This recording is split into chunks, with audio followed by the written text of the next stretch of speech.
an Ebola travel ban, Obama denial, a scandal on campus, and gay marriage in Idaho. I'm Simon Harrington, and this is The Square Circle.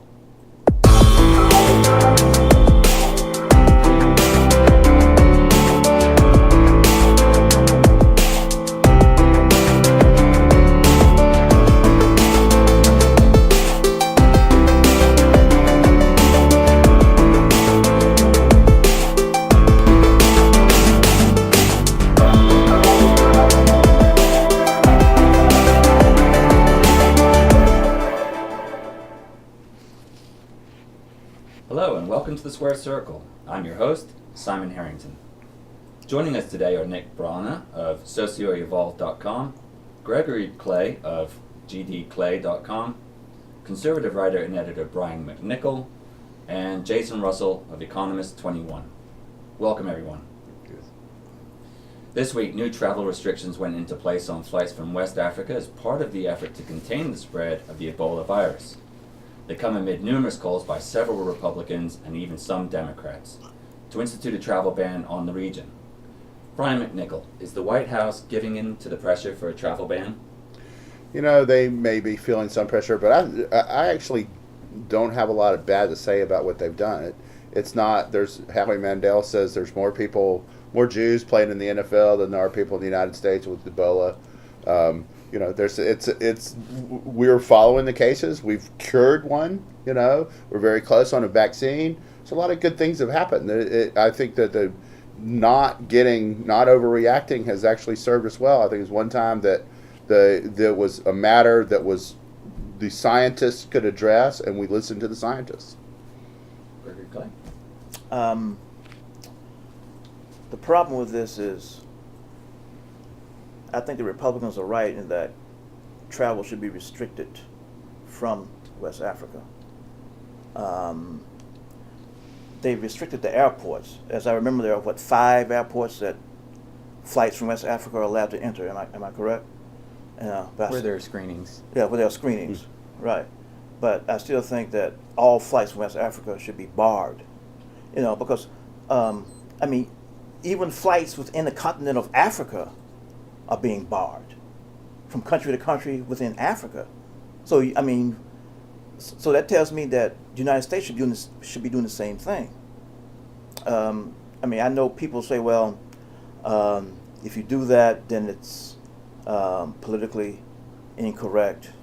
And I know President Obama is kind of between a rock and a hard place, because see, bottom line is this: he doesn't want to be viewed as a black president who is barring black folk from Africa from entering the country, and that would be on his legacy. That, I think, is the root of this entire situation, and that's where the political correct or politically incorrect situation comes into all this.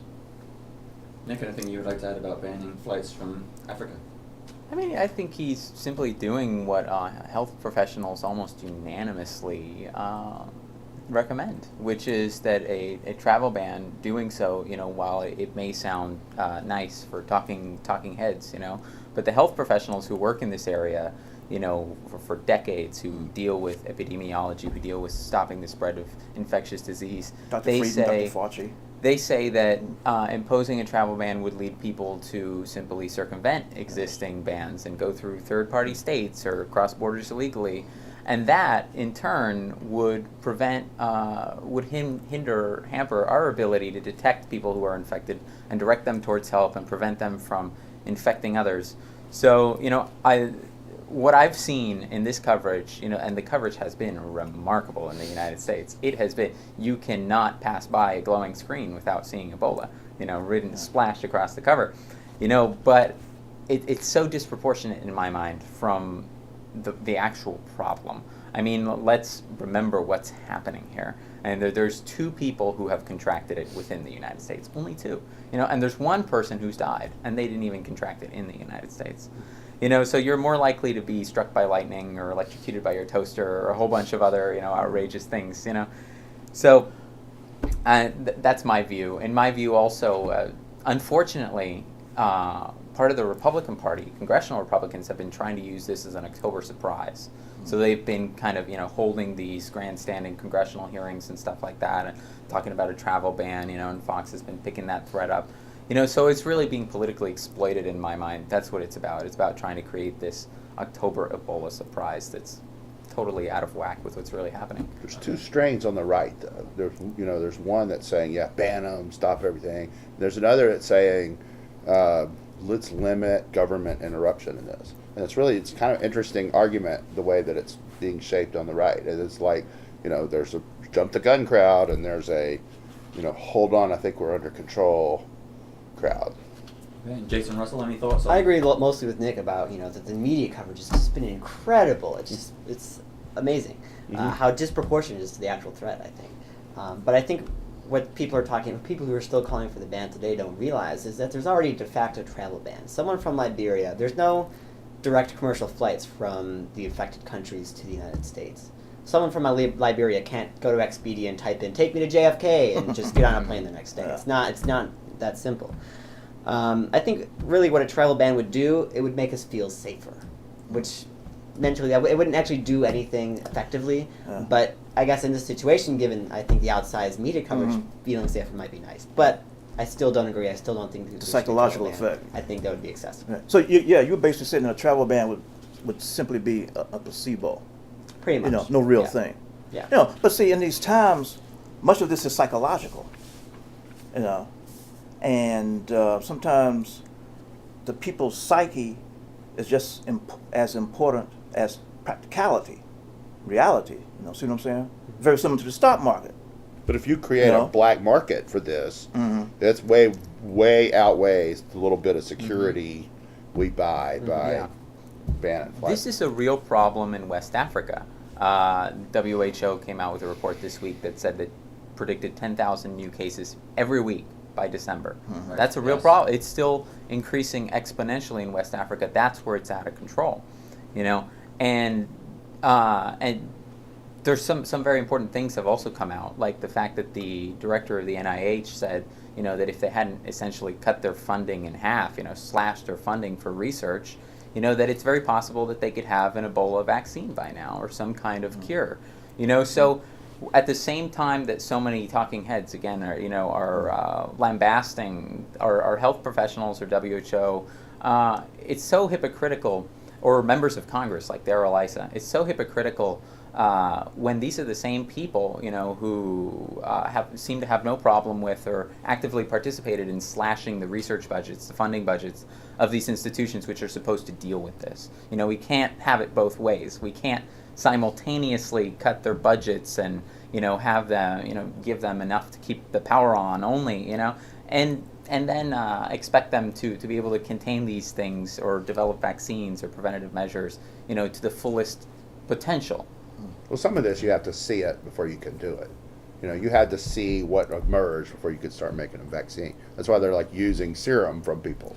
But Ebola's been around for a long time. But it has. But it goes away and comes back, and it's a little different. It's a recurring problem. I live in Reston, which is where it hit the U.S. of A.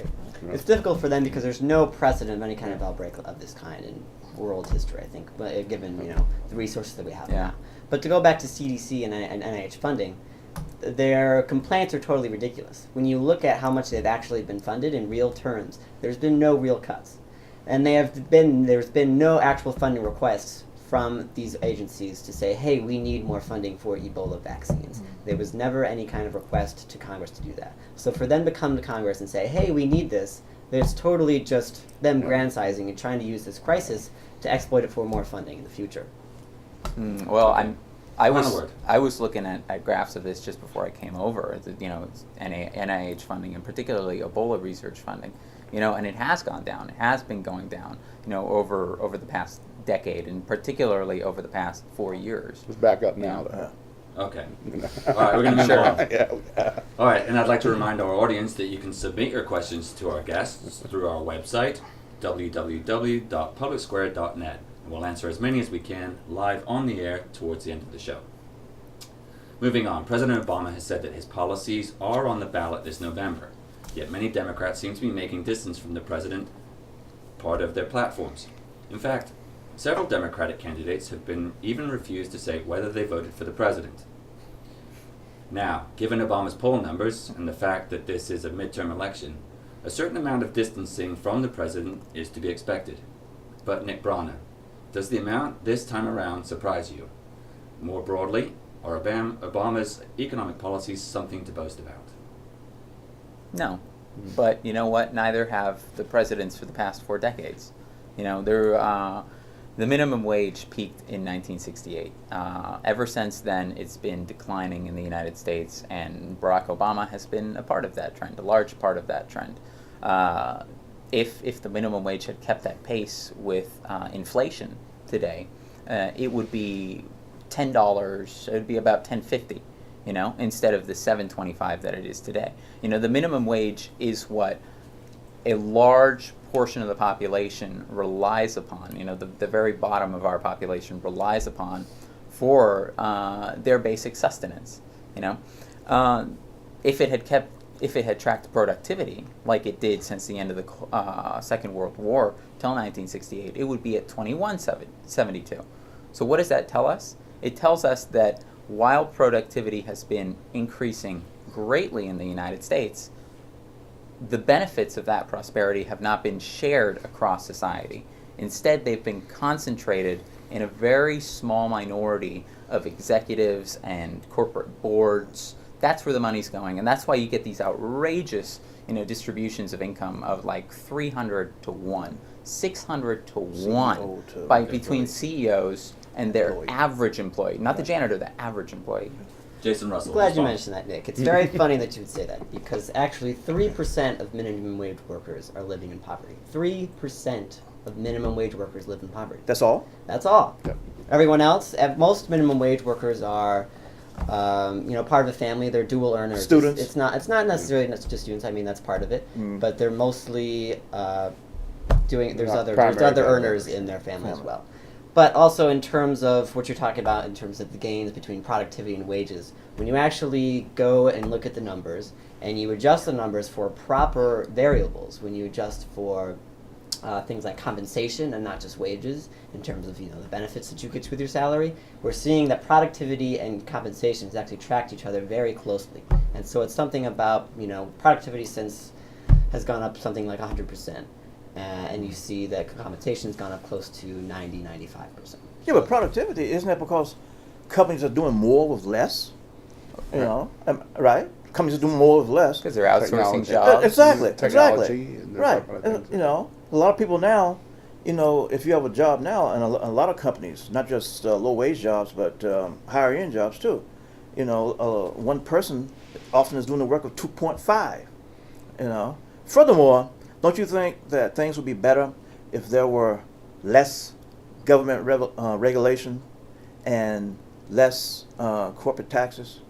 If corporate taxes were lowered for major corporations? I think corporate taxes is a great place to start. There you go.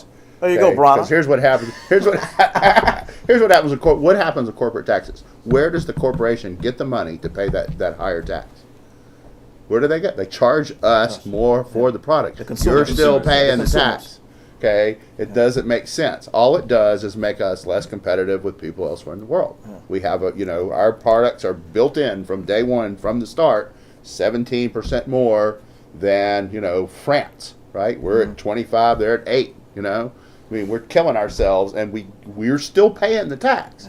Yeah. You didn't stick it on the man. You still pay it. Right. So you want to create jobs. That's a big, easy, not even cost you a lot of money thing. Well, during some of the most prosperous times in our country, the corporate tax rate and the individual top marginal tax rate was way higher than it was. It was 92%. But it was after World War II, when the rest of the world had no industrial capacity. We were the only ones who could make anything. Okay, also this week, news broke of an academic scandal at the University of North Carolina. Numerous professors and administrators allegedly shepherded athletes into fake classes to fulfill academic requirements while minimizing burdens on the athletes. This practice allegedly went on for nearly 2 decades. Gregory Clay, do you think this is an isolated incident? No. What does No, North Carolina. Well, okay, in the interest of full disclosure, I'll have to admit, I went to University of North Carolina. Oh. Yeah, Tar Heels Tar Heels in the house. Besides that, North Carolina has been besieged by scandals for the last several years. Yeah. This isn't the only one. Yeah. You know, this happens to be the biggest one. It's not the only one. And what happened this Yeah. week was only the most recent findings Right. of a thing that's been going on itself Yeah, for years. Right. Now, this paper class sham thing, you know, supposedly had been going on since 1993, and they caught up with it in 2011, so it's been 18 years. And the thing is that to make it look good on the surface, what did the school do? It was to allow the classes to also be taken by regular students. You know, that way the entire focus will not be on the athletes. But the problem is that so many athletes were taking these classes, and now the question is, what's going to happen to the North Carolina championships? Because remember, North Carolina won NCAA basketball championships in 1993, 2005, 2009. Okay, and that's going to be very, very interesting. You know, is Dean Smith going to lose his 93 title? Is Roy Williams going to lose his 2005 and 2009 titles? And most schools, I'm sure, have something like this. And now I have to figure that a lot of NCAA schools, big-time schools, are scrambling, trying to make the thing legal, whatever it is they're doing. You know, because North Carolina is the example right now. You know, they're on front. North Carolina is on Front Street right now. I want to see what's going to happen to places like University of Alabama, Florida State. Florida State has enough problems going on with their rape allegations, and you know, this New York Times had a big story about Florida State last week. Not just about Jameis Winston, but the other athletes whose crimes were covered up, and that's going to be the major fallout of this, the NCAA as a whole. Jason. What I find interesting about the story is that apparently the report that discovered this was happening did not lay significant blame onto the university itself or the athletic department. It mainly focused on the affected one department that these classes, of course, were focused on, which is the Department of African American Studies. Right. And I just find maybe if this was happening for 1 year, that could be plausible that no one from the university. But 18 years. 18 years, Yes. no one from the athletic Right. department Right. of the university Right. knew. Like Yeah. that's Right. Yeah. No coaches. What he's saying, what Jason is saying, is that no coaches or athletic administrators, athletic directors, those types were implicated. You know, it was strictly the Afro American Studies department. Yeah. You know, the professors were fired, et cetera, et cetera. Yeah. But why no coaches? Why no Well, ADs, here's the- people we like think that? it's deeper, right? We think it's deeper than Well, that. here's the thing about it. Those are areas of study that don't get a lot of scrutiny because you're like, we don't know. They're relatively new. What should be taught? How should it be taught? What are legitimate classes in gender and race studies? That's a last 30 years development in college. It was never there before. Right. So you don't know what's right or wrong, and people have sort of laid off of them, Right. and it's a place to stash free credits. And it's not just athletes. There's a lot of students there. A lot of the people involved in this are not half athletes. of them. Yeah, Or it's regular only half, students. only half are Yeah. athletes. Right. So, one of the things you're going to happen, two things are going to happen. One is a lot closer scrutiny. Everybody else is going to all their race and gender studies people Right. and saying, "Hey, are people Make it legal. Are you giving Make people your free classes A's? legal." And if you are, Right. guilty, but Right. Exactly. not guilty, but you Right. better not. Yeah, do it you got to again," legalize it now in some way. The other thing is, it's Right. like I think we're close to a tipping point in this country on college. You see, it's like student debt, right? Yeah, I saw a story today, had a picture of a lady's holding up a sign. I'm $33,000 in debt. Right. She's 25. She has this huge bill. She has little or no job. Or she does have a job. It's low paying. She's got a big thing, albatross on her that's going to take years to undo. Okay, and are you getting value for that? Is that really making you? There's always the thing in colleges is that it's a trade school on one level. You learn something you can go do for a living, right? And on the other level, it's a place of inquiry. Learn more. And More theory. theory, right? Right. So it's going to have. I think one of the things you'll see is college starting to look a lot more like a trade school, which will mean sports gets treated differently. All kinds of areas of study get treated differently. Things that you can take straight to the marketplace Right. are going to win out because the dollars aren't endless anymore. Well, as of last year, the student debt topped auto loan debt, Right. and it And topped credit card debt. Yeah. That's right. So it's a gigantic problem in the United States, and it's to the point where it hinders economic growth, like so many other things, because students come out essentially loaded up with debt. They can't purchase cars. They can't purchase their own products. They can't move out of their house. So it's a drag on the economy. And the other thing is that the government is profiting from students via high student loan rates. Yeah. The government is drawing in Right. money from students, and I find that outrageous. Essentially, this is endemic of the corporatization of the university. That the university Right. is essentially becoming this business model, Right. as a Exactly. whereas corporations and institutions of higher learning have a special place in our society Right. because the democracy depends on an educated populace. Yeah. But it's if you becoming a almost solely subsidized enterprise. Absolutely. large Colleges government are Jason, subsidized. come on, you. Colleges are getting way over subsidized, and it's to the point where when they get money from the federal government, they're not looking at how they can make research better or how they can make academics and teaching better. They're looking at how can we attract more students? Let's give them more amenities. Let's give them this gorgeous new gym and a climbing wall and a trampoline and a pool in every dorm hall. And it's getting excessive, and It's it's this to the point transition. where that's where they're excessive. competing with other schools to This see who can get amenities. transition that you're seeing, exactly, corporatization of the university, that you're seeing from students being treated as investments in a society, which a society has a responsibility to produce, to educate, to teach, to think critically. Right. That's the most important thing you take from college, to Critical products. thinking. Right. Viewing them as students and social investments Right. and essential elements of democracy, to viewing them as products. So just pay the athletes. Just do it. They Just should do be it. paid. Do it. Yeah, They yeah. absolutely- Treat them they as should be paid. mercenaries. Treat them as mercenaries. it's- Just pay the guys. They're making these schools all this money. Just pay the It's guys. really emblematic. Or let them make money off their jerseys What? or their commercials It's or emblematic. their likenesses, their photos. If somebody wants to sign something and pay an athlete $200 for an autograph, let the athlete keep the and the $200. coaches And, are the yeah, highest paid exactly. employees In the in state. almost like in the every state. in almost every in state. And that really in the shows state. our Radio priorities, contracts, TV millions contracts, of dollars. shoes contracts, But every the state. coach gets paid by the shoe deals, right? But Right. not the kids who wear the shoes. Shoes, Okay? exactly. The other thing is, coaches are the whole. I mean, you probably wouldn't go for this, but student loans, no mas. Stop doing it. Okay. You're not helping people. Well, from the government. You're not helping. All people. right. Finally, there was controversy in Idaho this week when the owners of a small wedding chapel reiterated their refusal to perform ceremonies for same-sex partners, citing religious objections. This came despite threats from the state, which says its non-discrimination law compels the chapel to perform such ceremonies.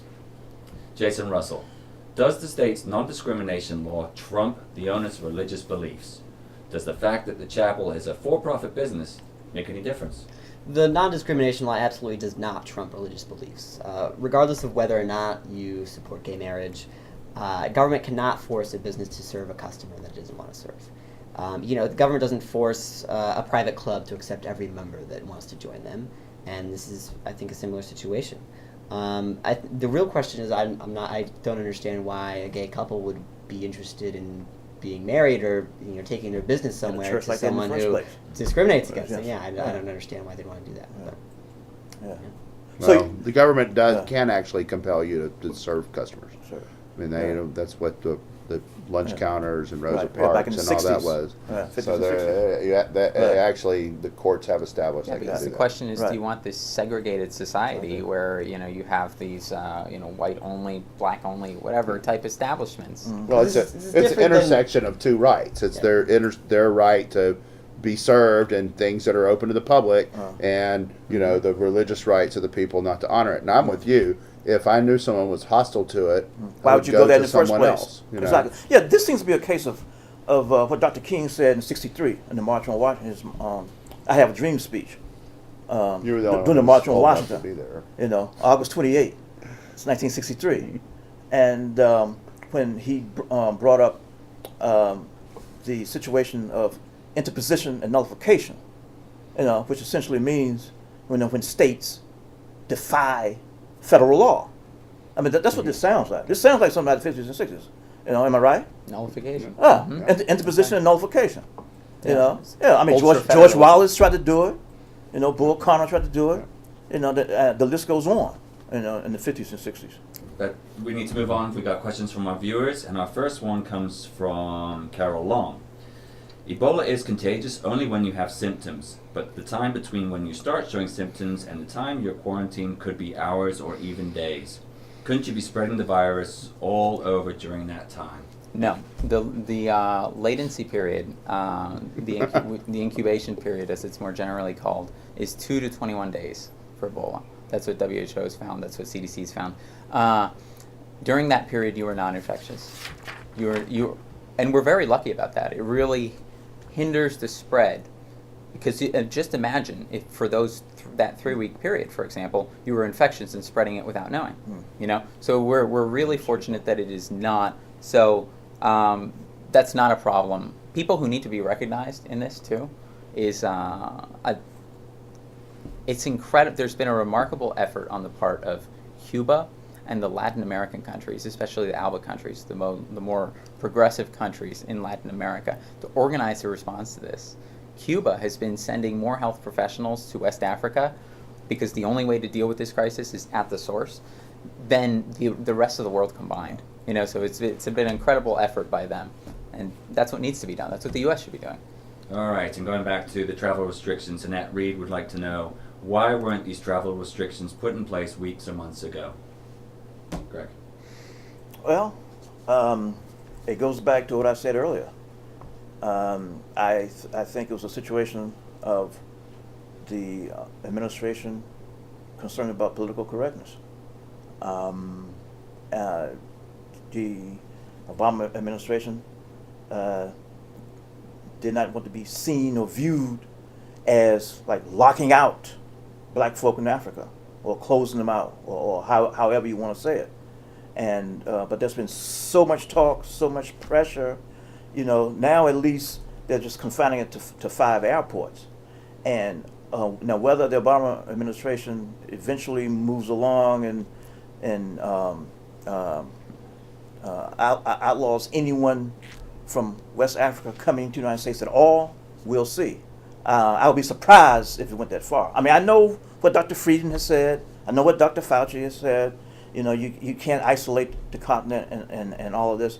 But, I mean, I think in terms of a psychological value, I think it would be very helpful. I know Mr. McNichol, Mr. Russell, and Mr. Bronner will disagree with me on that, but I'm still going for not allowing any, as in zero, Well, don't take our word for it. planes coming from West Africa Take the health professionals' to word the United for it. States. I mean, like I said, I know what Dr. Frieden said. I know what Dr. Fauci said. I mean, I know that the medical community has said that it wouldn't help. Because No, it's not that. They You know. didn't say that. They said that it would hurt, right. because it would lead people around Around existing it, right, restrictions. exactly. It's worse. So I'm actually very happy that the Obama administration hasn't caved to that political pressure. They could make a big gain politically and say, all right, just restrict travel and take this off the Republican agenda as a political issue. Instead, they've said, no, I'm not going to do that because the health professionals are telling me that would make it worse. All right, and we have one last question from Russell Dean, another Ebola question. I'm going to let Jason tackle this one. Sure. If Ebola can be transmitted only through bodily fluids and the people on the plane from Cleveland have nothing to worry about, then what's with the hazmat suits when an Ebola patient is being transported? Well, if it's easy to be careful like that, then you should do it. But I mean, we just generally, I think when we consider the Ebola issue, what you need to think about is Thomas Duncan, who was the patient in Dallas. Right. Before he went to the hospital for his symptoms, he was living at home with his fiancée for several days. presumably at some point during those 3 days, who he was kissing his fiancee who he hadn't seen in some time, and exchanging bodily fluids, but she didn't catch Ebola. It's amazing. They were clearly living together. Right. So when you consider, someone was on a flight, you're going to be fine. You're breathing the same air. That's no big deal at all. Maybe if someone sneezes on you, Right. then you can be a little bit worried. But how do you know what to believe, though? Here, real high incident of this, of people who are caring for people who have it, getting it. Getting it. So there's something about The doctors and the nurses. caring Right. what they do in the process of caring for the people that heightens the danger, and I don't think we know what it is. It's removing, well, there's That's there's removing a the difference suits. between drawing blood and Yeah. testing symptoms and taking information, testing them, than just poking someone. No, or I rubbing mean, elbows with them I on think subway. that's where to start. Well, Yeah. All right. Should we get to our most underreported stories of the week? Who wants to start with this? Nick? Sure. All right. So mine is about a new whistleblower that came out revealing the IRS complicity with multi-billion-dollar corporations in the United States in avoiding billions of dollars in taxes, in evading billions of dollars in taxes at a time. Jane Kim, a 10-year veteran of the IRS, came out and talked about the fact that the regulatory methods don't exist. Congress doesn't have the ability to oversee the IRS and what the IRS is doing, and essentially audit the IRS themselves to hold them accountable.